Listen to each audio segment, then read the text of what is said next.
go with their Troll and Jug.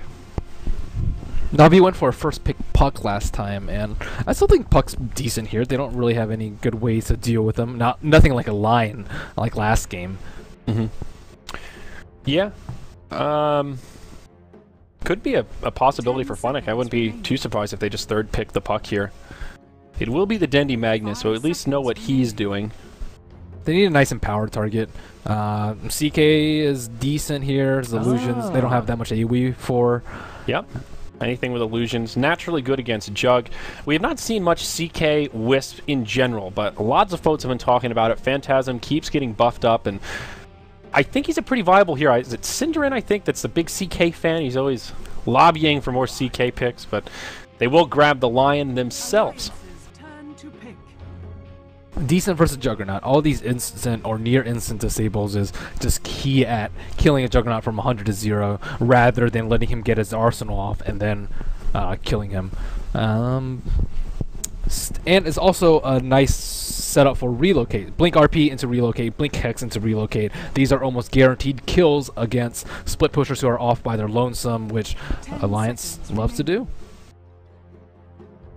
And Alliance proceeding, probably need another support. We're not exactly sure what they're running with the Troll and the Juggernaut. Would not put it past them to run EGM in the off lane as the Jug. So most likely a My Nuts hero left.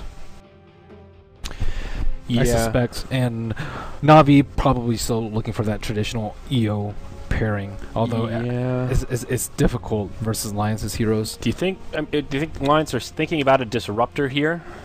Pair with the Dazzle, and okay, they go with the Shadow Demon. So the Shadow Demon Dazzle, we've seen this combo before, the obvious setup with the disruption, then you heal bomb the illusions. Pretty cute in lane. Shadow Demon also good with the Juggernaut, can set up for some Blade Furies early on. Demonic Purge.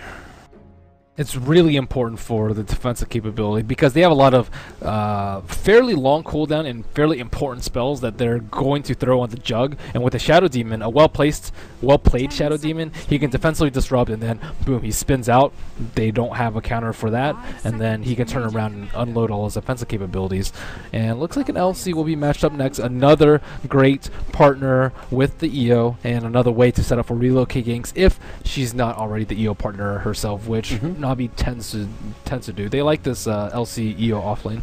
Yeah, it works pretty well for him. I think not a bad tool to try and deal with the Jug once LC gets the blink. If you can catch him, the duel is a pretty long disable to stop him from Omni slashing, BKB, TP, all that kind of stuff. But Shadow Demon is pretty good versus LC. You defensively disrupt and LC's just standing there. Yeah, exactly. Hey, what's up, guys? Yeah. Most of the LCs I've seen recently have not been able to do so well. It's partially because I think players just know how out of control she can get if you start feeding her some unnecessary deaths and give her that dual damage. So the strategy is kind of like what people used to do to Undying. You know, oh, he's really good in lane. Well, let's just dodge the lane and move somewhere else. And that's one way to kind of deal with it. Tide Hunter banned out by Navi, and Phantom Assassin by Alliance. So that means Alliance expects a Havos hero left in the pool, and Navi expect a offlane hero left in the pool. So what other ones are pretty good versus this? Let's see. 3 strength heroes. Timbersalt is always an option. They'll take the Axe here. Dazzle Axe. Yeah. It's a nice combo. Yeah, it sure is. Dazzle Axe Shadow Demon is a really nice combo. Set it up, get the easy Berserker's Call, big heal bomb, get him. At that point, you're pretty much in dunk range, if not close. It's sort of a similar flavor to that like Dazzle Shadow Demon Centaur tri-lane we saw a few times earlier this year. Again, it's Alliance with like a seemingly risky strat if they want to go for the Axe tri-lane. You know, doing aggro tri is pretty uncommon, I'd say, in this patch, and it is fairly risky. But again, they do have the fallback plan of relying on the Troll and the Juggernaut. And wow, Navi just take another big beefy tank, the Bristleback. That will be your Havost hero here. They will do that LC offlane. Funnick takes LC. Very tanky lineup from Navi. Putting a lot of eggs in the basket of Funnick to find the damage to be able to carry this. trying to think of who has the edge in this particular line. I mean, it's a mix and match of both. It's nothing like a very push-oriented lineup like Alliance had last game, or a very Medusa-based lineup like NaVi had last game. It's more spread out. Legion Commander and Bristleback have more sustained damage. They have very good ganks, and pretty much everyone except for the Bristleback can set up fights for them. And Alliance, they can put out a lot of pressure on these 3 melee cores with the axe early on, and even the Troll, Juggernaut, hot hero this patch, and of course the Shadow Demon to back them all up. I think the defensive disrupts are going to be very important, and it's even decent against a Wisp too. You like if you relocates in Bristle plus EO, you just disrupt the Bristle and just try and pound the Wisp and get past that front line. Yeah, fair enough.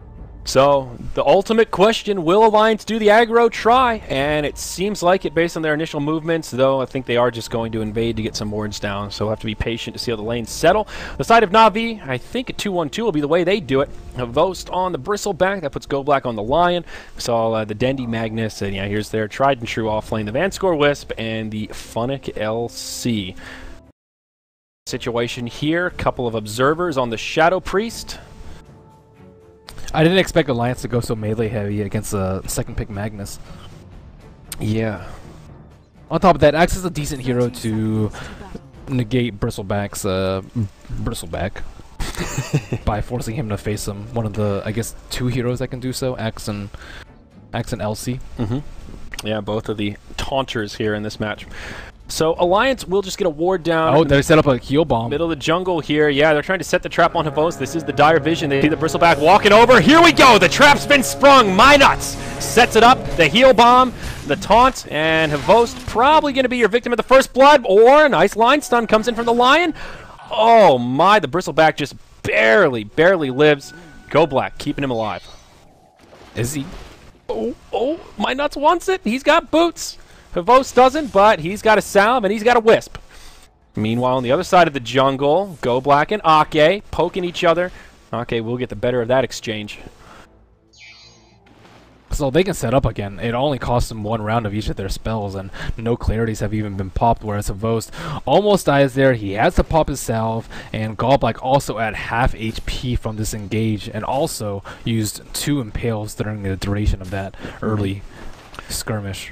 So will be a try-on-try, checking on the other lanes. Loda goes mid on the Troll, and up top that puts Potato on the safe lane Jug. Again, that is EGM, I believe, though his profile is set to private. So, of these tri-lanes, Merlini, what are you thinking here? Who's got the edge? Both have a healer, both have a tanky frontliner. I think it's easily Alliance. If they can go on the Lion, Lion is dead. Well, speak of the devil, they're not close enough for a call, but he's just so squishy. 1 armor. Oh no. They're going to go in on this. Minuts take some damage. There's the heal bomb to pick him back up. Pycat with the Berserker's call. Once Go Black, 1 more auto attack. Will get it. Oh, Pycat gets fogged. Has to kind of double back. They still get the kill. Pycat with the first blood on Go Black will cost him his life, but a 1-for-1 trade yields him a bit of bonus gold. A little bit unlucky spins from him, but still they end up getting first blood. Nice overall, and he's the ideal target in this lane just because Wisp and Bristle, they can't peel for the Lion this early in the game, whereas Lion can have a nice line stun and stop that engage. So at some point, I think that Alliance can actually creep skip, although they do have a lot of sustain with the Wisp, and it might be more danger than it's worth. And we see Vanscore and Godblack hooked up together, trying to contest a 2-minute room, but they are too late. Yep, sharing is caring. Already been picked up by the Shadow Demon. He gets the bounty, and up top. Okay, now the creep skipping starts from Pycat. Okay, trees have been killed, and yeah, he'll go around Havos, just heighten creeps around the tower. Here we go. And so, this makes the supports very vulnerable. Yeah, talk to us about like the creep skipping strategy in general. How risky is it? Is this the right play, or is this? It's super risky, but they have a Dazzle to back them up, and also the 2 heroes from the other lane aren't likely to move. Magnus, you rarely see rotate early. Same with an LC, and without any creeps at tower, it's just so difficult for them to engage. If a Havos leaves the tower, then they won't get any creeps, and if the supports try to engage, they'll just get destroyed. So I think this is the right play for them, just because of NaVi not really being able to punish it, and on top of that, they can kill the jungle creeps too, and this kind of corners the 2 supports into this lane And it just bottlenecks what they can farm. Wisp halfway through level 2. Go Black halfway through level 1. He didn't have enough to TP back, so he had to walk all the way. And it has been costly. Dazzle soon to be level 3. And the Shadow Demon a little bit behind him, but not too far off. This also prevents them from doing a lot of other things. Stacking Ancients for Bristleback. Stacking just general neutral camps for the IO. And also just stacking for Dendy, so he gets his quick blink dagger. And NaVi can't really venture too far out. Like, Havos wants to make a move, but the creep wave is coming. Is he really going to miss a free wave to potentially get some damage on these two heroes? Probably not. And eventually they'll get strong enough to the point where they can just tower dive these heroes. Yeah, and they're already getting close. That heal bomb takes Havos down to half health. And the other issue here is that Wisp has that early bottle. Wisp is all about the runes. That's what you need to really be mobile and move around. And here he's very limited, stuck on an empty bottle, and really no easy way to contest any of these runes. And look at Axe's gold. 1,000 post-tranquils. That's pretty And that's with him dying.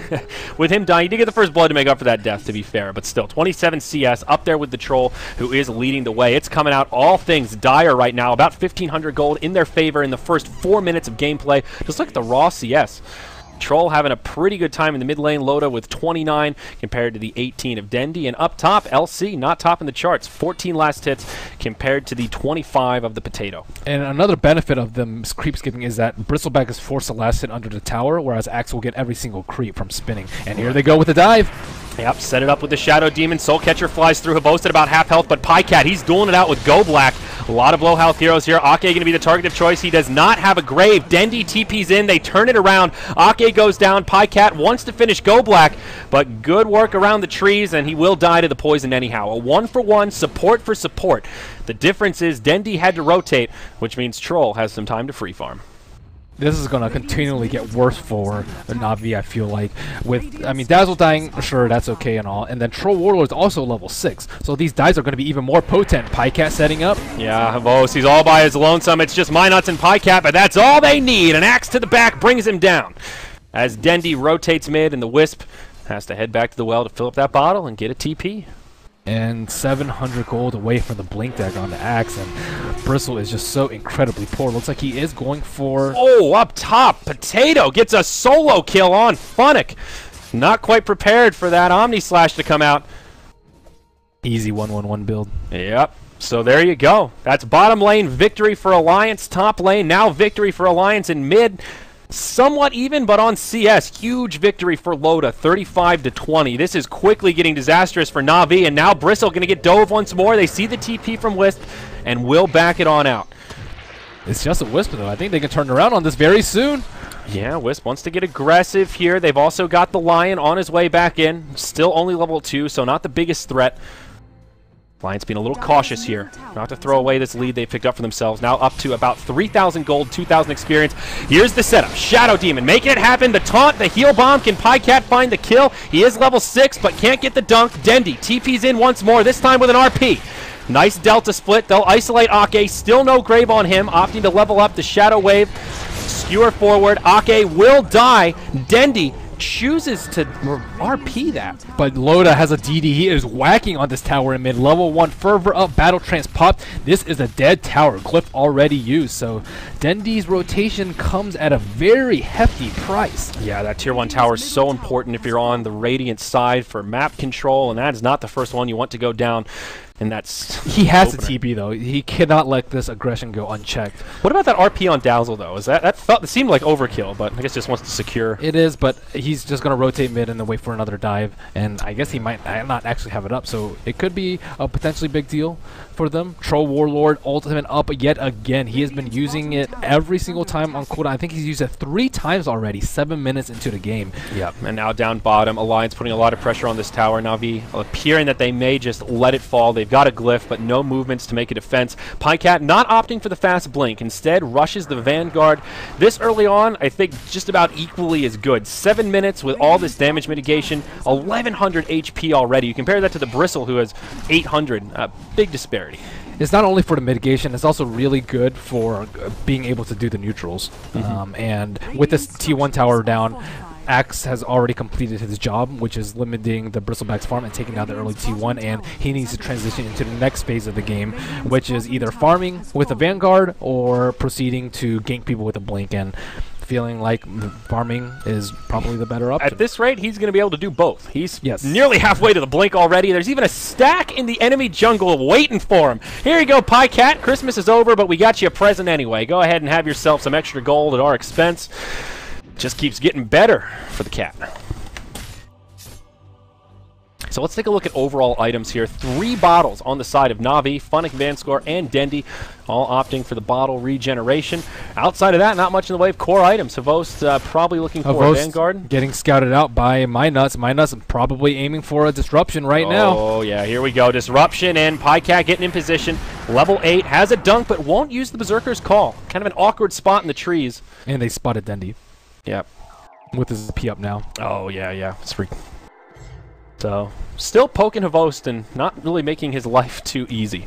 Looks like a Vanguard will be on the way, so that's their first big item completed alongside the Arcane Boots on Dendi. And Potato is owning relative to really Legion. is. Legion just has Treads completed. Potato already almost has his Mask of Madness. Yep, got a solo They find kill. Aki, Lots wrapped of around. farm. And up top, they're going to go in onto Funnick. That's a duel onto Potato. Some counter damage coming out. Can Ake save his friend? No, he can't. The Omni Slash does not yield a kill. And just a 1-for-0 so far, but now support coming in. Dendi's here, RP ready. More TPs from Havost is stuck inside the creeps. Oh, no. But he's got support. Vanscore healing him up with the tether. PieCat taking a lot of damage here. Ake throws out the grave, maybe a little bit early. Now PieCat just trying to move in the trees to do what he can to survive. Ake with one last heal before they abandon. PieCat still alive, finally goes down. Now Dendi looking for the big RP, but Alliance not making his life easy. Loda TP's in, throws some axes at Havost. NaVi with quite a few low health heroes. They've gotten a good trade so far, and now if they can back out without too many casualties, that'll be Value Town, and they will. 1,600 net worth goes the way of the Radiant, and Funnick finds, well, doesn't get any damage, but a successful duel. Huge fight for them. Yep. Taking down the Axe, taking down the Juggernaut, probably their 2 highest priority targets right now. And that's when Wisp is left unchecked with the Bristleback. Always able to keep him up online, and the Juggernaut Omni Slash didn't do enough damage at that point. It's great versus one-on-one situations, but in a one-on-3, not enough. Yep. And it kind of made this awkward. You don't know where he's going to land when he's done. So the Dazzle had a grave, wanted to use it, but couldn't quite get in position in time to get it off on the Jug. So a little bit unfortunate. Maybe could have gone better for Alliance. Smoke rotation at the bottom lane, though. MyNuts and PieCat looking to get aggressive. They got a lane ward here, so they see Go Black. He's hitting creeps anyway, but they know exactly what's going on. He's almost 6 right now, though. He can actually kill MyNuts. He can get a stun finger, but PieCat's going to be there with the taunt, and he'll have a dunk. No finger for you, Mr. Lion. Nice little smoke gang from Alliance. And Vanscore almost level 6. He will be 6 after these Hellbear champions die. But on the flip side, PieCat almost with his Blink Dagger online. And Alliance have a better Roshan lineup, so they can definitely start eyeing that once Juggernaut completes his Mask of Madness. Looks like it's on the chicken right now, flying out.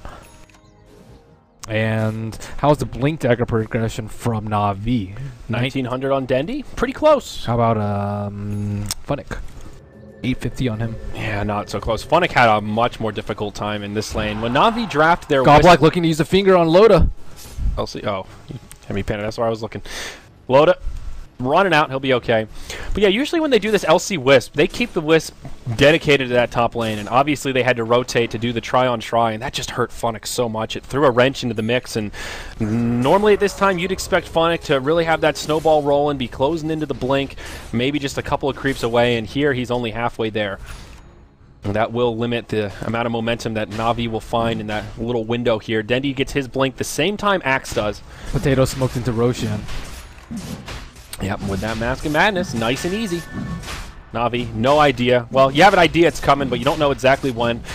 And no real easy way to deal with this. And he's looking close to not being able to solo. They might have to devote one more hero to do so. Yeah, he's getting bashed a lot. Healing Ward is dead. Looks like they have to bring in Loda. Come on, Loader, here to save the day. And Potato will get a bottle. And Roche will die. So the Troll gets the bounty rune right beforehand, and then the Juggernaut will grab the Aegis of the Immortal, another little boon going the way of Alliance, and now just moves into a double stack of Ancients. On top of that, he gets a lot of levels, almost level 11. Last time he didn't have enough damage with level 2 Omni Slash. Different story. Although it looks like he's about to die to these creeps. He's trying his hardest, but needs to be careful. Funnick up top, hiding in the trees. Looks like NaVi want to have a go at either Pycat or MyNuts. Dendi ready to blink over the tree line. And Govlak ready with the finger. They will just back out. Yep, they know something's funny. They have observer wards in the mid and bottom river, and no one's really shown on the map. No one's farming bottom lane.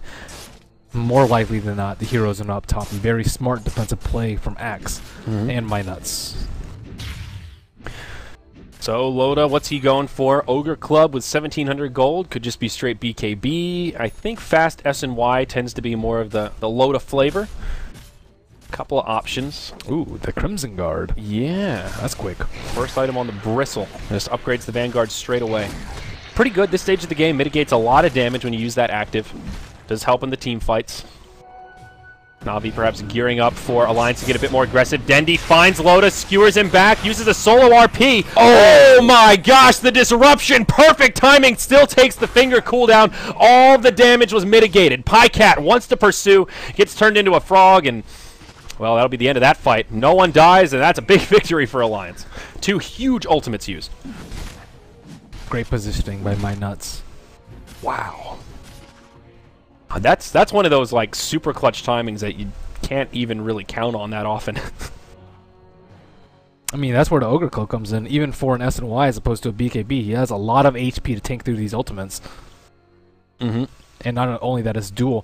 Goblack going for a D-Ward, but it's going to be costly, and we'll get a stun on 2. Nice setup. Now the relocate coming in. Pycat goes on to Goblack, and they'll start to focus Ake. He manages to get the Grave off. Fast reaction there. Not enough mana for a TP, and we'll just get dueled. Now the disruption comes out. Will still be a winner for Funnick.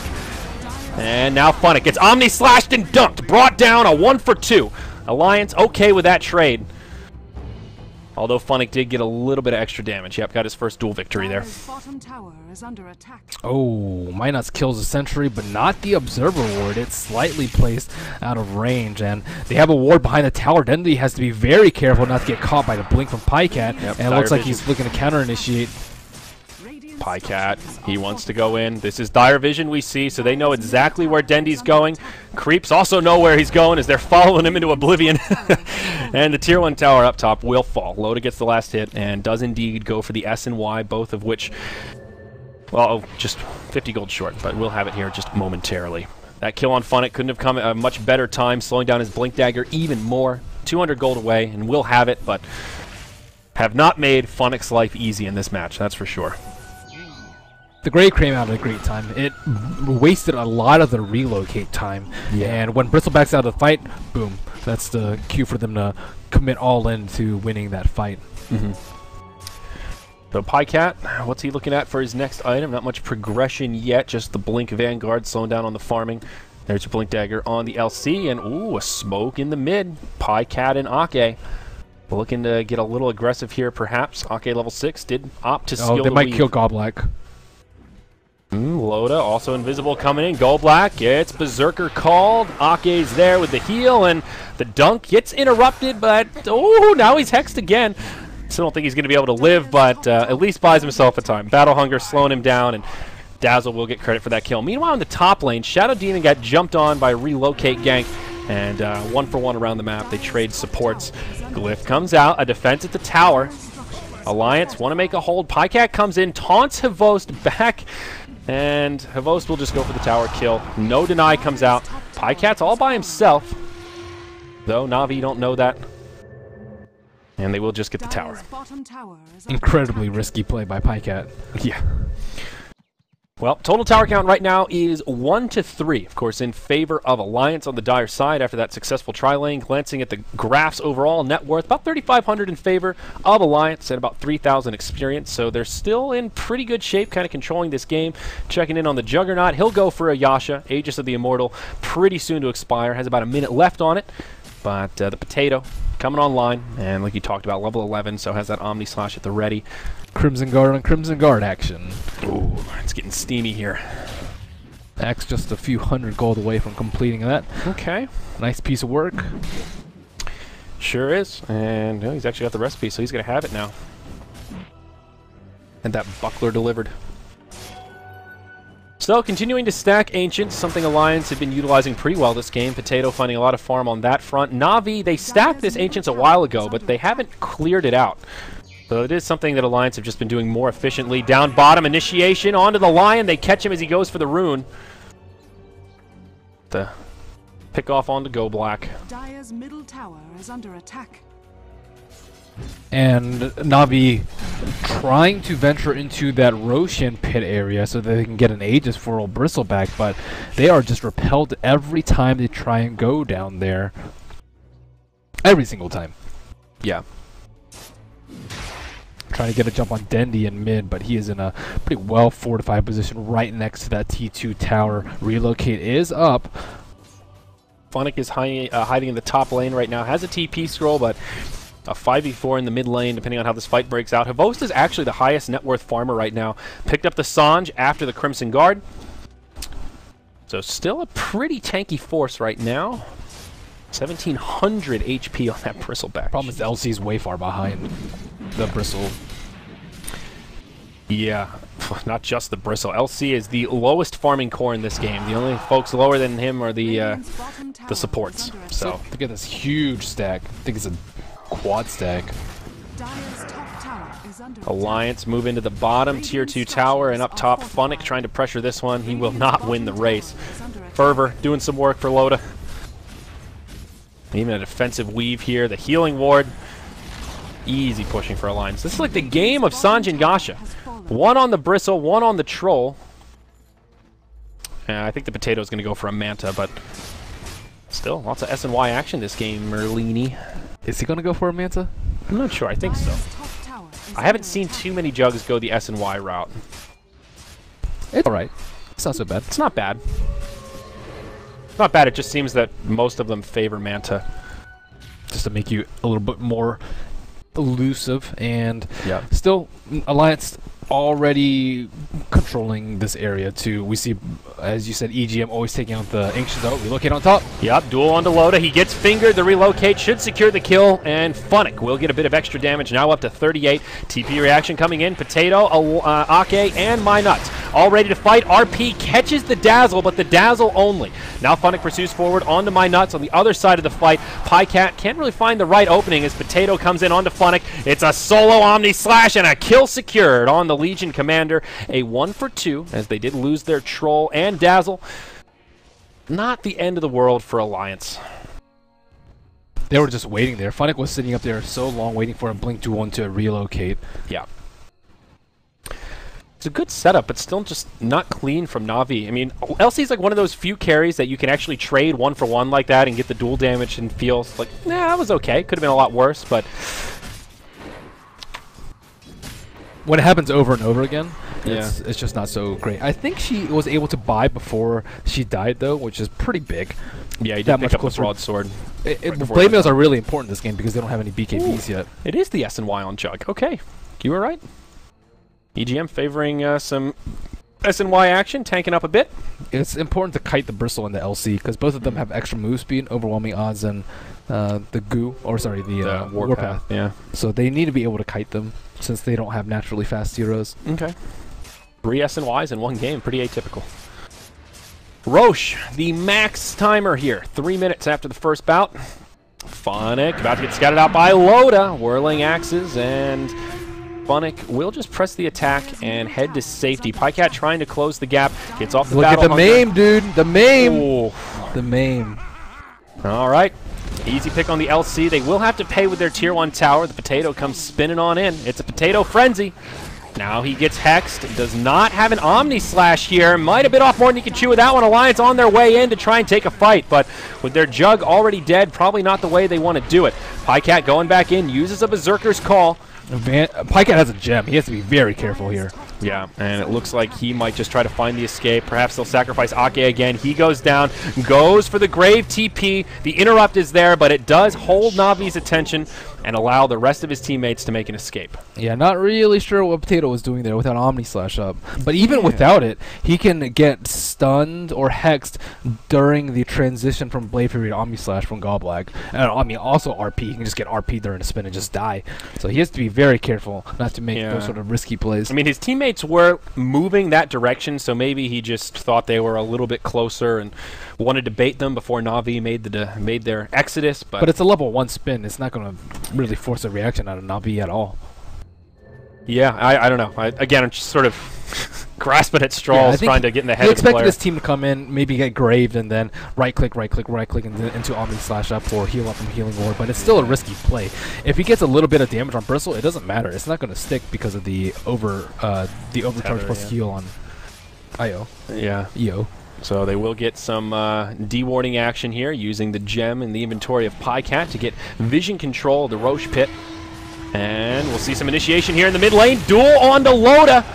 That'll be another winner for Funnick. A 5v4 as Pycat hops in onto Funnick now. Havost in the front lines. Crimson Guard used. They do get the kill on Legion Commander pretty quickly. All of a sudden, a 4v4. Make it almost a 4v5 by Nuts with a great defensive disruption. Buys himself some time. Potato goes right back in after the Omni Slash. A Blade Fury back to the tower to try and live. Dendy there with the RP. Secures the kill on the Jug. Pycat. Good heal bomb from Ake. Turns the tides a little bit. Ake could pay with his life. The finger brings him down. Dunk onto Van Score. A chaotic bloodbath in the mid, but it is NaVi coming out on top as Alliance get repelled. A 2 for 3, possibly a 2 for 4. Pycat goes down, as does MyNuts with another shockwave to the scrotum.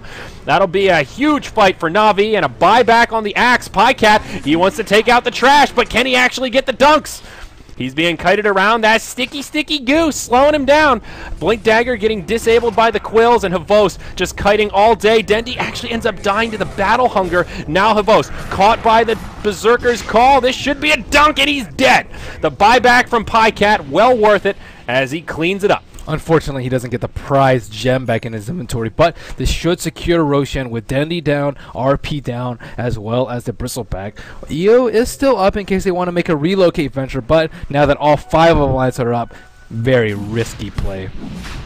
And Loda just gets blown up. It doesn't matter if he has a BKB, he just gets trounced by the duel, and then the Bristleback just face rushing them.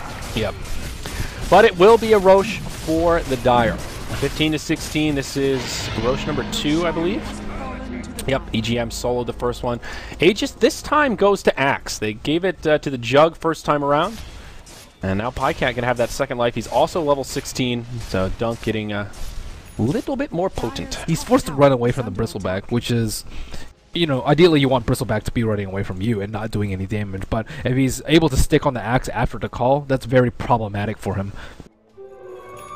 And he wants to be able to kill people with the Blink Call, but with a Wisp in the back, and not really an easy way to get to him. Yeah. Or a very long-range burst like a Finger of Death from Lion, let's say. Up top, relocate on the tower. Some TPs coming in. They've got about 5 seconds till the relocate back. The tether's going to break. Van Score taken down before he gets sent back to the base, and Avost will manage to TP out. Tower did get killed by the Bristle, so not the worst trade for NaVi, but fortunately, Van Score there, not going to make it out. Gold lead very close to 0 after that tower. Jug picks up a Vlad's. Very nice for his team. I would have expected someone else to take it, but Dazzle is dirt poor. Shadow Demon working on a 4-staff to kite this gosh darn Bristleback. And Troll Warlord needs better defensive items of his own on top of the Vlad to try and survive this duel. Yeah, his progression's been slowed down a lot. Only 1, 2, and 5. Has a lot of CS, but we'll have that BKB coming out before too long here. Havost really getting farmed though. 16k net worth. He started off so slow in that unfortunate tri-lane situation, but now he has more than recovered. A full Assault Cuirass. Obviously a great item on the Bristleback. Minus armor to counteract that new Vlad's. Make those Quills do even more damage. He also has Empower, so he hits deceptively hard. Yes. Dendy smoked up, maybe looking for a kill on Aki over here, but it's not worth it. The RP, if he can get the Blink Skewer, it will be worth it. If he can get it on 2, then could be an option. Hops onto Loda. Now the relocate comes in. Skewer away from Ake. They may try to bring down the Dazzle. They do. No grave for you, Loda. He gets fingered. BKBs, then dies instantly. fast 2-for-0 coming out in favor of NaVi. The Crimson Guard's been used. Pycat thinking about an initiation, and will catch Go Black with the Berserker's Call. Loses some of his mana. Go Black will be the sacrificial lamb that gets left behind to make it a 1-for-2 trade, but more space being created. Vanscore and Havost pressuring that tier 2 in the mid, and you've got Phonic farming up top. Still another kill for Legion Commander and another death for Loda. He's farming out too riskily. I think that what they had to do is swap the farm. Axe farms in the lane because he has the Aegis, and then Troll takes the safer places like the Ancients, like the Newts. But at the same time, NaVi has a very good ward vision around there, and he's not going to be able to avoid all the ganks due to the nature of smoke. Yeah. NaVi clearing out the Dire jungle. Mech is up on Vanscore now. And just look at these NaVi wards. They've got 2 down in this mid lane, giving them so much intel into this primary access way around the map. They're going to find another gank onto the up top as I'm looking at Radiant Vision here. Sorry, that was my bad. A 1-for-1 trade. LC up to 66 damage now. He's getting there. He's also just bought a Ghost Scepter to deal with Potato. Okay. Probably needs a Diffusal on Potato to counter this. It's also just a good way to deal with the Wisp. Diffusal and try and burst him down quickly. Yeah. Yeah, you don't see LC grab Ghost Scepter that often, but it makes a lot of sense here. So good against the Jug. All right, Alliance grouping up once more. They've got this Aegis for another minute and want to make some use of it. I think they can. With LC dead for 15... I don't know. This is really risky. If Havos gets like 1 or 2 kills on the supports, everyone else is going to fall. It doesn't matter if he has Aegis or not. I think this is far too risky for them to engage. Looks like they agree. They'll just back on out. The BKB is now up on the Troll, though, so maybe that'll help Loda. Duel, man. Duel's ownage. Yeah. Especially duel plus Empower. It'll at least stop him from, if he, well, is able to BKB, then they can't just finger him for an easy kill. But, I mean, they've killed him without finger plenty of times, so. Ooh, someone's getting a little lag here. Pycat did go for a halberd, so now we'll tank here with that evasion, but has the big disarm. And useful against the LC. Against Bristle, too. Yeah, useful against the Bristle. Yeah, he hits like you really said, you can't underestimate how much damage he does. He has 2 stacks of Warpath on right now, and he hits for 200 a pop. And there's still a few stacks to go after that. Yeah, it really adds up quick. And he will, well, he's got 4,000 gold, so if the Bristle wants a BKB, he can have it soon. I think he just goes for a heart. Yeah, just raw HP. Yeah. That's the nice thing about Bristle. It's like he hits really hard, so you kind of want to disarm him, but if you disarm him, he still isn't that upset about it. He's still just running around, spamming the quills, getting in a good position. He will go for the Skull Basher, though. Not going to hard it, at least not yet. He hasn't been focused very often, but that might switch when they see him go for this build out. Oh, Phonic goes in onto Loda, gets the kill again. Wisp relocates, and Pycat, they thought they could turn it around, but the Wisp catching him off guard. Ake will grave TP, no way to stop it. And yep, there you go. Shadow Demon will make it out also. Loda yet again. Yeah, rinse and repeat, man. Where is the Dazzle to help him out here? I mean, he's going to die after the grave regardless, but at least they won't give him dual damage. Yeah. So plus 80 damage on a Legion Commander with Empower, hitting for 270 damage. Bristleback without Empower, hitting for around 270 with 3 stacks. Bristle. Carry Bristle, man. Skull Basher. This guy is ridiculous. Basher's just really nice to...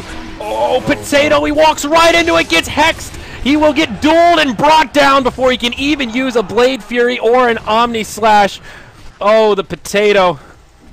That was a potato of a play right there. He is also going for a Basher.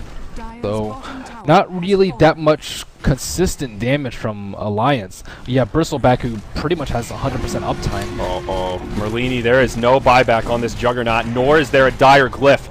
Oh, buddy, that's an easy one. This is Elena Barracks, I think. Pycat, he's going to come in. He'll try to make a defense. Goes for the Wisp, but NaVi have a lot of reinforcements. Huge RP from Dendi. Connects on 2. Loda and Pycat locked in place. Vanscore taking a lot of damage. Loda wants to bring him down. Vanscore moving around the trees. Will fall on the backside. But now can they find the recovery kills? Havos brings down Ake. Wisp will buy back to get in the fight. Dendi, skewer on 2. Brings them on back. keeps him out of the well. Loda dueled and brought down again as Nuts sticky gooed, but will make it back to the well. That's one lane of barracks down. NaVi, they might stick around. Vanscore relocated back in after the buyback, and we'll just head back. Leaves Bristle here. Bristle's too big. Glyph up in 24 seconds. This will at least be another tier 3 tower, if not another lane of barracks. Great bait by Vanscore there. And without the Juggernaut, there's no way for them to stop the RP or even kill the Wisp without taking an RP. Yeah. So it's starting to feel like we could be moving into a game 3 here. Alliance took that long game 1, and now NaVi in control of this one. About 10,000 gold, 5,000 experience in their favor as Havost picks up the Abyssal Blade. Possibly the nail in the coffin. No more buybacks available for Alliance. All NaVi need to do is win this fight, and they will take us into a game 3. He hits for 450 with Empower and... Oh my God, he's so big. Pycat comes in, gets hexed straight away, and the axe blown up. Oh, that's Ake blown up. Pardon me. Axe still alive. And, well, not for long. There's your Abyssal Blade coming out. Omni Slash bouncing around, doing some decent damage, but it simply isn't enough. Nuts goes down following the Pycat. Now the Potato gets shucked, cut up, and thrown in the stew. Loda wants to stand his ground, but forced to GG out. 27, make it 28-19.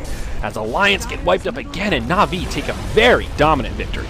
And Wisp just makes people Supermans. Bristle didn't even have any items at the start, yet he was able to dive like 3 heroes on top and escape unscathed. That was after Alliance won the top lane. We can't forget Juggernaut got a solo kill on the LC. The tri lane went very well for the